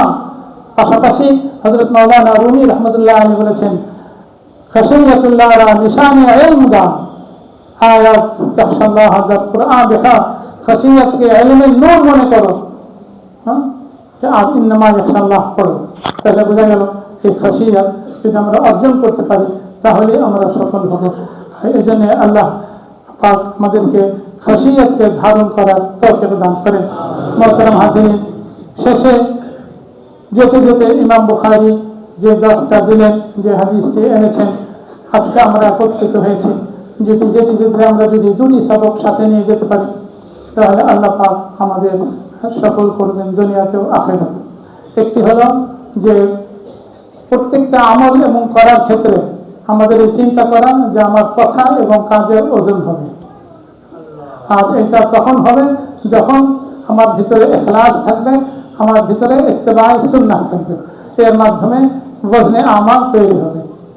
দ্বিতীয় সবক হলো যে কালিমাটা আমরা পড়লাম, এই কালিমাটা চলতে ফিরতে উঠতে বসতে বেশি বেশি পড়া, তাহলে এর মাধ্যমে আল্লাহ পাক আমার ভিতরে খাশিয়াত পয়দা করবে, যার দ্বারা আমি সফলতার রাস্তায় চলতে পারবো, সফল হতে পারবো। আল্লাহ রাব্বুল আলামিন আমাদেরকে এই 2টি সবক সাথে নিয়ে চলার তৌফিক দান করেন। আল্লাহ পাক যারা আজকে তাদের জীবনের শেষ ক্লাস দাওরা হাদিস, তার যে গুরুত্বপূর্ণ কিতাব সহিহ বুখারী শেষ হাদিসের 10 হলো, তাদেরকে এবং আমাদের সকলকে আল্লাহ পাক এর উপরে আমল করার তৌফিক দান করেন। দুরূদ শরীফ পড়ি। আল্লাহুম্মা সাল্লি আলা মুহাম্মদ, আল্লাহুম্মা সাল্লি আলা মুহাম্মদ ওয়া আলা আলি মুহাম্মদ কামা সাল্লাইতা আলা ইব্রাহিম ওয়া আলা আলি ইব্রাহিম ইন্নাকা হামিদুম মাজিদ। আল্লাহুম্মা বারিক আলা মুহাম্মদ ওয়া আলা আলি মুহাম্মদ কামা বারাকতা আলা ইব্রাহিম ওয়া আলা আলি ইব্রাহিম ইন্নাকা হামিদুম মাজিদ। নামের কিছু তালিকা আছে, যারা দোয়া চেয়েছেন, যারা দুনিয়া থেকে চলে গেছেন তাদের মাগফিরাত কামনা করে দোয়া চাওয়া হয়েছে। আমি নাম বলে যাচ্ছি শুধু। মরহুম আলহাজ খন্দকার মনিরুজ্জামান, মরহুমা সুফিয়া বেগম, মরহুম আলহাজ মোহসেন আলী মিয়া ও তার পরিবার, মরহুম আলহাজ আব্দুল সালাম ও তার পরিবার, মরহুম খন্দকার হাবিবুর রহমান, মরহুমা জাহানারা বেগম, মরহুম আলহাজ আব্দুল করিম মিয়া ও তার পরিবার, মরহুম চৌধুরী আবুল কাসিম ও তার পরিবার, মরহুম শফিউদ্দিন মির্ধা ও তার পরিবার, মরহুম নুরুল ইসলাম জোয়ারদার, মরহুমা আফরোজা বেগম, মরহুম মুন্সি মহিউদ্দিন, মরহুম কাজী আতাউর রহমান, মরহুম সৈয়দ আফজাল হোসেন, মরহুম হুমায়ুন জোয়ারদার, মরহুম আব্দুল মজিদ মোল্লা, কাজী কামরুল হাসান সাহেবের পিতা ও মাতা, মরহুমা ফুলজান বেগম, চৌধুরী ইমদাদ আলী সিদ্দিকী খসরু সাহেবের স্ত্রী, মরহুম খন্দকার আব্দুল হালিম ও তার পরিবার, মরহুম খান মাহবুব, মরহুম খলিলুর রহমান মজনু, মরহুম খন্দকার শামসুল আলম, মরহুম খন্দকার আব্দুর রাজ্জাক, মরহুম খন্দকার ফরিদউদ্দিন, মরহুম খন্দকার আব্দুল মান্নান,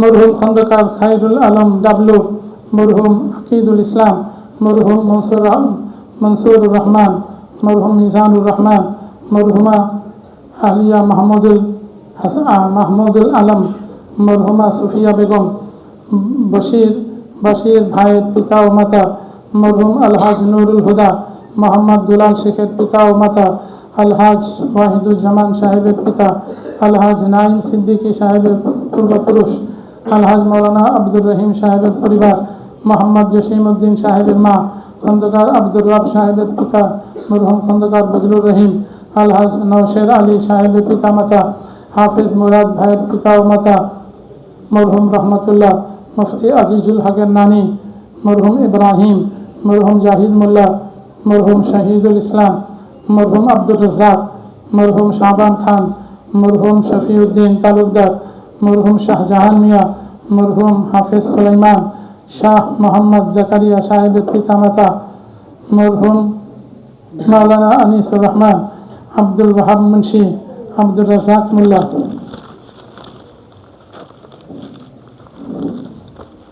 যাহাদের অসুস্থতা ও পেরেশানি হতে মুক্তির জন্য দোয়া চাওয়া হয়েছে, আলহাজ খন্দকার শাহিন আহমদ, মুফতি কামাল উদ্দিন শাকের, আলহাজ খন্দকার রফিকুজ্জামান, জনাব কে এম জাহাঙ্গীর সাহেব ও তার পরিবার, আলহাজ সাইদুর রহমান, আলহাজ মিজানুর রহমান চৌধুরী, লাইলি বেগম, রফিক তালুকদার, গোলাম রব্বানি, বিলকিস বেগম, রানী বেগম, আলহাজ আবু বকর সিদ্দিক, আলহাজ আবু সাইদ আইয়ুব মির্জা ও তার পরিবার, মুফতি মিরানুজ্জামান ও তার ছেলে, আলহাজ ডাক্তার মোয়াজ্জম হোসেন, মোহাম্মদ ওমর ফারুক, মোহাম্মদ রুবেল মোল্লার মা আব্দুল সালাম, মারশাদ হাসান আবু মাহজুবা, তুবা আক্তার, ফাতেমা বেগম, মোহাম্মদ নুরুল ইসলাম খাদেম, এই মসজিদের দীর্ঘদিনের খাদেম, খুবই অসুস্থ, এখানেও আজকে দোয়াতে শরিক হয়েছে। লাক্সারি হোটেলের মালিক মোহাম্মদ নুরুল ইসলাম, মোহাম্মদ শান্ত, ফাতেমা বেগম, মোহাম্মদ আফজাল ফকির, ফরিদা বেগম, শাহ মোহাম্মদ জাকারিয়া, মোহাম্মদ তরিকুল ইসলাম, মোহাম্মদ আলী আহসান মিঠুন ভাইয়ের ছেলে, মোসাম্মদ মরিয়ম খাতুন।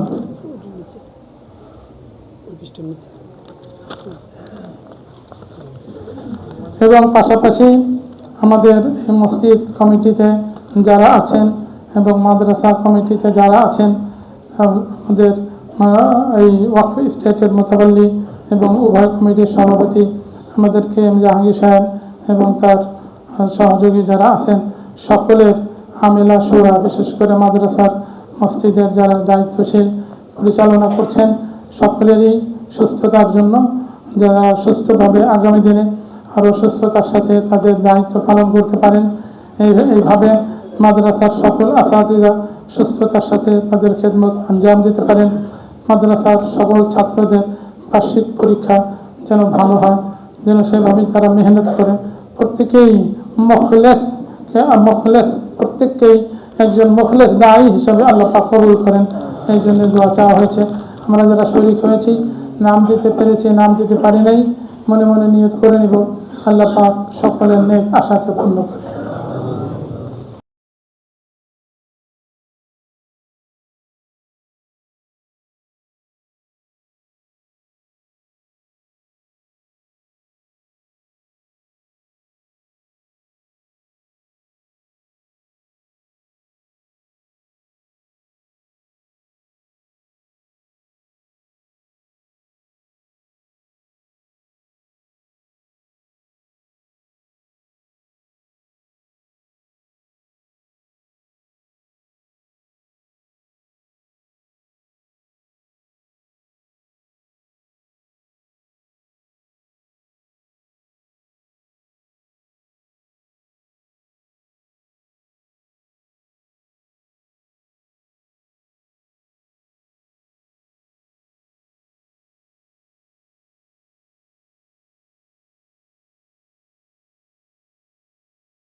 ربنا آتنا في الدنيا حسنة وفي الآخرة حسنة وقنا عذاب النار ربنا فاغفر لنا ذنوبنا وكفر عنا سيئاتنا وتوفنا مع الأبرار يا حي يا قيوم برحمتك نستغيث يا حي يا قيوم برحمتك نستغيث أصلح لنا شأننا كله ولا تكلنا إلى أنفسنا طرفة عين ولا تجعلنا فتنة للقوم الظالمين اللهم زدنا ولا تنقصنا اللهم زدنا ولا تنقصنا وأكرمنا ولا تهنا وأعطنا ولا تحرمنا وآثرنا ولا تؤثر علينا اللهم أرضنا وارض عنا اللهم لا تدع لنا ذنبا إلا غفرته ولا هما إلا فرجته ولا دينا إلا قضيته ولا مريضا إلا شفيته ولا حاجة من حوائج الدنيا والآخرة إلا قضيتها يا أرحم الراحمين يا أرحم الراحمين يا أرحم الراحمين يا رحمن يا رحمن يا رحمن الله রজব মাস চলছে চলমান আল্লাহ আজকে আল্লাহ এই রজনীতে আল্লাহ আপনার নেক বান্দা শাহ আব্দুর রহমান গঞ্জরাজ রহমতুল্লাহ আলাইহি বাগদাদি আল্লাহ এই জামে মসজিদে আল্লাহ আমরা একত্রিত হয়েছি আল্লাহ এখানে বুখারী শরীফের শেষ হাদিসের দর্স হয়েছে কোরআনে কারীমের শেষ সবক হাফেজ সাহেব শুনিয়েছেন আল্লাহ এরকম একটি বরকতময় মজলিসে আল্লাহ আমরা শরীক হয়েছি আল্লাহ তেলাওয়াত এবং হাদিসের আলোচনার পরে আল্লাহ আপনার দরবারে আমরা হাত তুলেছি আল্লাহ মেহেরবানি করেন আল্লাহ মেহেরবানি করেন আমাদের জীবনের যাবতীয় গুনাহ মাফ করে দিন ইয়া আরহামার রাহিমিন ইয়া রাব্বাল আলামিন আল্লাহ আল্লাহ আল্লাহ আমাদের জীবনের সমস্ত গুনাহ খাতাকে মাফ করে দিন আল্লাহ আমাদের জীবনের সমস্ত ভুল ত্রুটি ক্ষমা করে দিন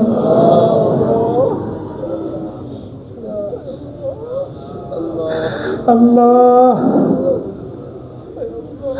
আল্লাহ আমরা সকলেই গুনাহগার আল্লাহ আমরা সকলেই গুনাহগার আল্লাহ আমরা সকলেই গুনাহগার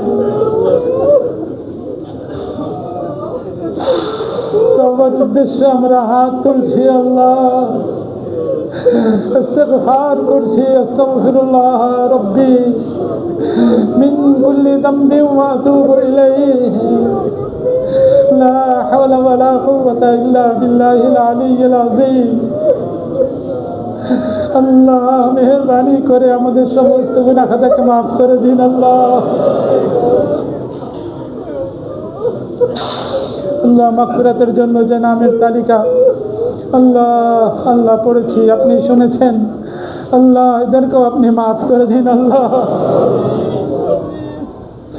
আমরা যারা উপস্থিত হয়েছি আল্লাহ ঘরে বসে যে সমস্ত মাস্তুরাত আল্লাহ তারাও আপনার কাছে হাত তুলছেন আল্লাহ আমাদের যারা দুনিয়া থেকে চলে গেছেন আমাদের বাবা মা দাদা দাদি নানা নানি আত্মীয় স্বজন খেশ ও আকারিব আল্লাহ সকলকে আপনি মাফ করে দিন আল্লাহ আল্লাহ সকলকে আপনি মাফ করে দিন আল্লাহ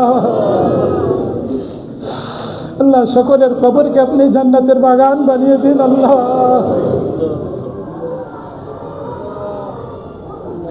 আল্লাহ আল্লাহ আল্লাহ আল্লাহ হাজার বছর পূর্বে আপনার নেক বান্দা শাহ আব্দুর রহমান গঞ্জরাজ রহমতুল্লাহ আলাইহি এসেছিলেন ইসলামের দাওয়াত নিয়ে আল্লাহ আপনার প্রিয় মানুষটাকে জান্নাতুল ফিরদাউসের আলা থেকে আলা মাকাম দান করেন আল্লাহ আল্লাহ এই মসজিদ এবং ঈদগাহের দীর্ঘদিনের ইমাম ও খতিব আল্লাহ হযরত মাওলানা মুবারক আলী সাহেব রহমতুল্লাহ আলাইহি তার মাজার পাশে আল্লাহ তাকেও আপনি জান্নাতুল ফিরদাউসের আলা থেকে আলা মাকাম দান করেন আল্লাহ আল্লাহ মসজিদ মাদ্রাসা মসজিদ ঈদগাহর সাথে আরেকটি প্রতিষ্ঠান জামিয়া আরাবিয়া শামসুল উলুম, আল্লাহ যেই মাদ্রাসার জন্য যিনি আজীবন খেদমত করে গেছেন, আল্লাহ মেহনত মুজাহাদা করে গেছেন, আল্লাহ প্রতিষ্ঠান করতে গিয়ে নিজে এবং সাথীদেরকে আল্লাহ অনেকের নাম এই নামের তালিকায় আসছে, যারা মুফতি সাহেব রহমতুল্লাহ আলীর সাথে থেকে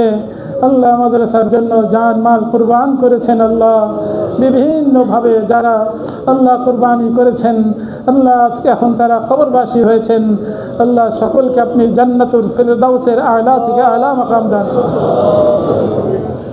ইয়া আরহামার রাহিমিন ইয়া রাব্বাল আলামিন, ইয়া আরহামার রাহিমিন ইয়া রাব্বাল আলামিন, ইয়া আরহামার রাহিমিন ইয়া রাব্বাল আলামিন। আল্লাহ আল্লাহ আমাদের মাঝে যারা অসুস্থ, বাসা বাড়িতে, ক্লিনিকে, হসপিটালে, বিভিন্ন স্থানে, আল্লাহ সকলকে আপনি পূর্ণ সুস্থতা দান করেন, আল্লাহ সকলকে আপনি শিফায়ে কামিলা জেলা দান করেন, আল্লাহ আল্লাহ যাদের নাম আসছে, যাদের নাম আসে নাই, আল্লাহ আল্লাহ এলাকাবাসী, এই মাদ্রাসার শুভাকাঙ্ক্ষী হিতাকাঙ্ক্ষী, আল্লাহ মসজিদের শুভাকাঙ্ক্ষী হিতাকাঙ্ক্ষী, একজন মুসলমান কষ্ট পাচ্ছে, অসুস্থ, আল্লাহ সকলকে আপনি পূর্ণ সুস্থতা দান করেন, ইয়া আল্লাহ যারা পেরেশানিতে আছে, কষ্টের মধ্যে আছে, আল্লাহ মেহরবানি করে পেরেশানি থেকে, কষ্ট থেকে তাদেরকে আপনি নাজাত দান করেন, আল্লাহ ইয়া আরহামার রাহিমিন ইয়া রাব্বাল আলামিন। আল্লাহ আল্লাহ এই মসজিদের প্রথম থেকে এই পর্যন্ত যারা দায়িত্ব পালন করে গেছেন, একের পর মোতাওয়াল্লির দায়িত্ব পালন করেছেন, কমিটির মেম্বার হিসেবে দায়িত্ব পালন করেছেন, সকলকে আপনি মাফ করে দিন, সকলের কবরকে জান্নাতের বাগান বানিয়ে দিন, আল্লাহ এই মাদ্রাসা প্রথম থেকে এই পর্যন্ত, আল্লাহ মুফতি সাহেব রহমতুল্লাহ আলাইহি, হযরত মৌলানা আব্দুল হালিম সাহেব রহমতুল্লাহ আলাইহি, হযরত হাফিজ আনওয়ার হুসাইন সাহেব রহমতুল্লাহ আলাইহি, আল্লাহ হযরত মৌলানা আবু বসির সাহেব রহমতুল্লাহ আলাইহি সহ যারা খিদমত করে গেছেন মাদ্রাসার জন্য, আল্লাহ আল্লাহ কবরবাসী হয়েছেন, আল্লাহ সকলকে আপনি মাফ করে দিন, আল্লাহ সকলের কবরকে জান্নাতের বাগান বানিয়ে দিন, আল্লাহ আল্লাহ শুরু থেকে এই পর্যন্ত যেই ছাত্ররা এখান থেকে তালিম হাসিল করেছেন, আল্লাহ তাদেরকে হেদায়েতের পথে চলা, সঠিক পথের পথিক হওয়ার তৌফিক দান করে দিন, এবং যারা দুনিয়া থেকে চলে গেছেন সকলকে আপনি মাফ করে দিন, সকলের কবরকে জান্নাতের বাগান বানিয়ে দিন, আল্লাহ এই প্রতিষ্ঠানগুলোর যারা হিতাকাঙ্ক্ষী শুভাকাঙ্ক্ষী ছিলেন আজকে নেই, কবরবাসী হয়েছেন, তাদের কবরকেও জান্নাতের বাগান বানিয়ে দিন, আল্লাহ ইয়া আরহামার রাহিমিন ইয়া রাব্বাল আলামিন। বর্তমানে যে কমিটি এই প্রতিষ্ঠানগুলো পরিচালনা করছেন, আল্লাহ আল্লাহ আল্লাহ নারবান্দা শাহ আব্দুর রহমান গঞ্জরাজ রহমতুল্লাহ আলীর বংশধর কে এম জাহাঙ্গীর সাহেবের, আল্লাহ সাহেব সহ তার সাথে যারা আছেন, আল্লাহ পরিশ্রম করে যাচ্ছেন, খেদমত করে যাচ্ছেন, সকলকে সুস্থতার সাথে, আফিয়াতের সাথে আল্লাহ আগামী দিনগুলো সুন্দরভাবে তাদের দায়িত্ব পালন করতে পারেন, তাদের সেই তৌফিক দান করেন, ইয়া আরহামার রাহিমিন ইয়া রাব্বাল আলামিন। এই মসজিদের ইমাম, মুয়াজ্জিন, খাদিম, আল্লাহ এই জামিয়ার সমস্ত উস্তাদ, সমস্ত ছাত্র যারা ইলমে দ্বীন শিখতে আসছে, আল্লাহ আল্লাহ আল্লাহ সকলকে যে দ্বীনের পিপাসু হয়ে আসছে, সঠিকভাবে দ্বীন আল্লাহ অর্জন করতে পারে, আমল করনেওয়ালা হতে পারে, সর্বোপরি হাফেজ কোরআন, আলেমে কোরআন, সর্বোপরি আমলদার দাঈয়ে কোরআন হওয়ার তৌফিক দান করেন, ইয়া আল্লাহ ইয়া রহমান। আল্লাহ ফিতনার যুগ, আল্লাহ আল্লাহ শেষ জামানা, আমাদের নবীজি বলেছেন, আল্লাহ পূর্ববর্তী উম্মতের মধ্যে 72টি দল ছিল, এই উম্মতের মধ্যে 73টি দল হবে, একটি দল জান্নাতে যাবে, সেই দলটির পরিচয় নবীজি বলেছেন, যারা আমার সুন্নাহ এবং সাহাবাদের সুন্নাহর আমলদার হবে, আমার সুন্নাহর উপরে, সাহাবাদের সুন্নাহর উপরে আমল করবে, তারাই সেই জান্নাতি হবে। আল্লাহ মেহেরবানি করে আমরা যেন এই দলে ভুক্ত হতে পারি, এই দলের সদস্য হতে পারি, আল্লাহ আল্লাহ আমাদেরকে সেই তৌফিক দান করেন, আল্লাহ আমাদেরকে আল্লাহ কোরআন ও সুন্নাহর সঠিক বুঝ এবং সঠিক আমলের তৌফিক দান করেন। আল্লাহ সমগ্র সব প্রকার সমস্ত রকমের অপব্যাখ্যা, আল্লাহ দ্বীন নিয়ে, ইসলাম নিয়ে, কোরআন নিয়ে, সুন্নাহ নিয়ে যত প্রকার অপব্যাখ্যা আছে, সেই অপব্যাখ্যা থেকে, ভ্রান্ত মতবাদ থেকে আল্লাহ আমাদেরকে, আমাদের নসলকে, আমাদের সকলকে আপনি হেফাজত করেন। আল্লাহ ইয়া আরহামার রাহিমিন, ইয়া রাব্বাল আলামিন। আল্লাহ ফিতনার যুগ, আখিরি যুগ আমরা অবস্থান করছি। আল্লাহ আমাদের ঈমানও দুর্বল, আমলও দুর্বল। আল্লাহ মেহেরবানি করে সমস্ত রকমের ফিতনা ফাসাদ থেকে, সমস্ত রকমের বিশৃঙ্খলা থেকে, সমস্ত রকমের অনিষ্ট থেকে আল্লাহ আমাদেরকে, আমাদের পরিবারকে, আমাদের নসল এবং সন্তানদেরকে, আত্মীয় স্বজন, দোস্ত আহবাবদেরকে আপনি হেফাজত করেন। আল্লাহ আল্লাহ আমাদের মধ্যে আল্লাহ অনেক বড় মানুষ ছিলেন এই জামিয়াতে, যিনি 28 বছর হাদিস পড়িয়েছেন। আল্লাহ শত শত ছাত্র যার থেকে ইলম হাসিল করেছেন, হযরত মৌলানা শেখুল হাদিস হাফিজ মোহাম্মদ হেলাল উদ্দিন সাহেব রহমতুল্লাহ আলাইহি কিছুদিন আগে হয়েছে। আল্লাহ আল্লাহ আল্লাহ শহরে তিনি মুক্তাদা ছিলেন, আল্লাহ নেতৃত্ব দিতেন। আজকে তিনি নেই, খবরবাসী হয়েছেন। আল্লাহ শেখুল হাদিসকে জান্নাতুল ফেরদাউসের আলা থেকে আলা মাকাম দান করেন। আল্লাহ ইয়া আরহামার রাহিমিন, ইয়া রাব্বাল আলামিন। প্রাচীন প্রতিষ্ঠান পুরুরা মাদ্রাসা, আল্লাহ তার প্রতিষ্ঠাতা ছিলেন হযরত মৌলানা জহুরুল হক সাহেব। আল্লাহ একজন মুখলেস বান্দা, অত্যন্ত মুখলেস বান্দা ছিলেন। আল্লাহ আমাদের চেয়ে আপনি ভালো জানেন। আল্লাহ আল্লাহ মুখলেস বান্দার জান্নাতুল ফেরদাউসের আলা থেকে আলা মাকাম দান করেন। ইয়া আরহামার রাহিমিন, ইয়া রাব্বাল আলামিন। আল্লাহ আমাদের এই জামিয়ার যারা আজীবন সদস্য, আল্লাহ আজীবন সদস্য হয়েছেন, অনেকে উপস্থিত হয়েছেন, অনেকে উপস্থিত হতে পারেননি। আল্লাহ পুরুষ আছেন, মহিলা আছেন। আল্লাহ মহিলারা মাস্তরাত, আল্লাহ অনেকে আশেপাশে আছেন, অনেকে নিজ বাসাতেই আছেন। আল্লাহ সমস্ত আজীবন সদস্যদেরকে সহি পথে চলা, কোরআনের সুন্নাত পথে চলা আপনি সহজ করে দিন। আল্লাহ ইয়া আরহামার রাহিমিন, ইয়া রাব্বাল আলামিন। সকলকে আপনি কবুল করে নিন। আল্লাহ আল্লাহ এই জামিয়াকেও সমস্ত রকমের, এখানে যে 3টি প্রতিষ্ঠান, মসজিদ, ঈদগাহ এবং মাদ্রাসা, 3টি প্রতিষ্ঠানকে আপনি সমস্ত রকমের বিশৃঙ্খলা থেকে, সমস্ত রকমের ফিতনা ফাসাদ থেকে আপনি হেফাজত করেন। আল্লাহ সমস্ত জরুরত খাজানায় গায়েব থেকে পুরা করে দিন। আল্লাহ দ্বীনি যত প্রতিষ্ঠান আছে আল্লাহ, আল্লাহ আমাদের জেলায়, সারা বাংলাদেশে, সারা বিশ্বে আল্লাহ যে প্রতিষ্ঠানের যে প্রয়োজন জরুরত রয়েছে, গায়বী খাজানা থেকে আপনি তা পূরণ করে দিন। আল্লাহ ইয়া আরহামার রাহিমিন, ইয়া রাব্বাল আলামিন।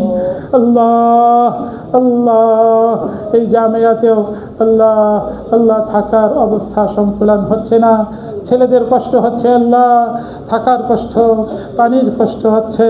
আল্লাহ মেহেরবানি করে আল্লাহ আপনি থাকার সুব্যবস্থা, সুপানির ব্যবস্থা আপনি করে দিন। আল্লাহ গায়বী খাজানা থেকে আরও যে তাকাজা আছে আল্লাহ, অনেক খরচ, আল্লাহ গায়বী খাজানা থেকে আল্লাহ এই খরচের ব্যবস্থা আপনি করে দিন। আল্লাহ আল্লাহ আমরা যারা আছি সামর্থ্য অনুসারে যেন আমরাও শরীক হতে পারি, আমাদেরকেও সেই তৌফিক দান করেন। আল্লাহ দ্বীনের সমস্ত কাজ, আল্লাহ দাওয়াত ও তাবলীগের কাজ, তালিম ও তারবিয়াতের কাজ, তাজকিয়ার কাজ, আল্লাহর রাস্তায় জিহাদ করার কাজ, সমস্ত লাইনে যারা খিদমত করে যাচ্ছেন আল্লাহ ইখলাসের সাথে, রাসূলের সুন্নতের অনুসরণে আল্লাহ সকলকে আপনি কবুল করে নিন। আল্লাহ সকলকে আপনি আফিয়াতের সাথে, সুস্থতার সাথে নিজ নিজ ময়দানে আল্লাহ আল্লাহ সুন্দরভাবে তাদের দায়িত্ব আঞ্জাম দেওয়ার তৌফিক দান করেন। আল্লাহ ইয়া আরহামার রাহিমিন, ইয়া রাব্বাল আলামিন। আজকের বিশ্বে যে সমস্ত এলাকায় আমার মুসলমান ভাইরা আল্লাহ ঘর ছাড়া, বাড়ি ছাড়া, যাদের খাবারের ব্যবস্থা নেই, পর্যাপ্ত খাবারের ব্যবস্থা নেই, পানির ব্যবস্থা নেই, থাকার ঠিকানা নেই, বিশেষ করে আমাদের ফিলিস্তিনি ভাইরা আল্লাহ কত কষ্টের মধ্যে দিন রাত কাটাচ্ছেন। আল্লাহ আল্লাহ মুসলিম ভাইদেরকে আপনি রক্ষা করেন। আল্লাহ আল্লাহ ইসলামের একমাত্র দুশ্মন, 1 নম্বর দুশ্মন ইহুদি, 2 নম্বর মুশরিক, 3 নম্বর নাসারা খ্রিস্টান। আল্লাহ এদের ষড়যন্ত্র থেকে, এদের হামলা মামলা থেকে, এদের জুলুম থেকে, এদের অত্যাচার থেকে আল্লাহ আমাদের এই ফিলিস্তিনি ভাইদের এবং সারা বিশ্বের মুসলিম ভাইদের আপনি হেফাজত করেন আল্লাহ। ইয়া আরহামার রাহিমিন, ইয়া আরহামার রাহিমিন, ইয়া আরহামার রাহিমিন।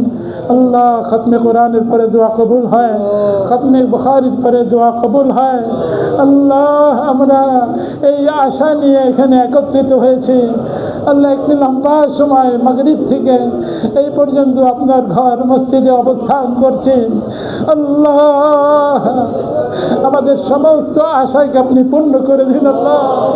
আল্লাহ আমাদের সমস্ত নিয়তকে আপনি পূর্ণ করে দিন আল্লাহ। আল্লাহ আফিয়াতের জিন্দগি আমাদের সকলকে দান করুন আল্লাহ।